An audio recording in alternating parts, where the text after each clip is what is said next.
Edo Manzano Dinog Show nagkakasakit kapag may sepina.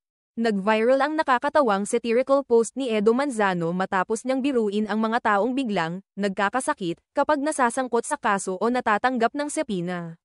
Sa kanyang Facebook post, sinabi ni Edo, "Hindi po ako guilty, Your Honor, masama lang talaga pakiramdam ko pag may sepina.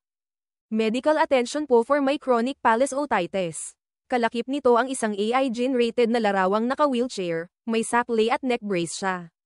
Natila eksena sa pelikula para lalong bigyang diin ang biro. Naglista pa siya ng mga presyo ng mga medical props na dala niya. Gaya ng neck brace 5,000 piso at saklay mula Switzerland na lalong nagpatawa sa mga netizens. Umabot ang post sa mahigit 225,000 laughing reactions, 4,400 comments, at 5,700 shares.